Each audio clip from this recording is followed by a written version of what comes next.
Daddy, today I made a truly amazing discovery. I was searching in the attic for something to read when I came across a stout wooden box with a skull and crossbones painted on the top, like a pirate's treasure chest. I opened it up, and inside was a pile of very thumbed illustrated boys' adventure stories. One was called On the Trail.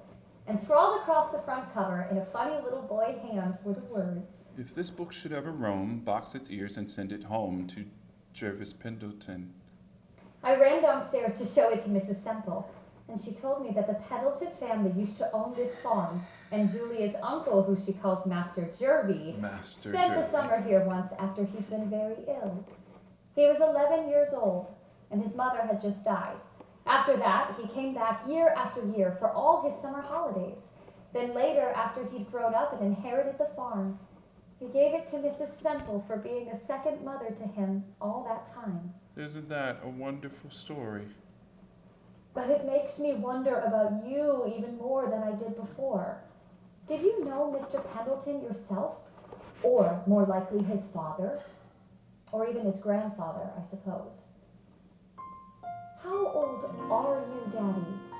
I know you won't tell me, but you can't stop me wondering. Where are you now? How goes your day? And is your head sporting silver or gray? What are you like? Who could you be? 'Cause I have imagined a kindly old man of at least 83. And what would I think if I knew who you were? On my own I can only surmise. But if we could meet, it would lift my heart so, and I'd know the color of your eyes.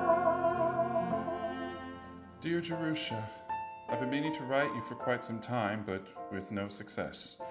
It felt rather dishonest writing to you as Jervis Pendleton when all your letters were being written to me as Daddy Longlegs. So I put it off. I shouldn't have done, but I did. Your discovery of my connection to Loch Willow has made a confession all the more necessary. But I still don't know whether to write you as Jervis telling you I'm Daddy or Daddy telling you I'm Jervis. Either way, I feel I shall be a terrible disappointment to you. What can I say? What would make sense? I've made a mess of things at your expense. My little deceit is haunting me now, and all I want is to tell you the truth, but I just don't know how. And what will you think when you know who I am, when you see my foolish disguise? And how can I manage to soften the blow when you know the color of my lies? I'm curious. I'm absentee. What are you like? You mustn't see the man I am. I'm man, I'm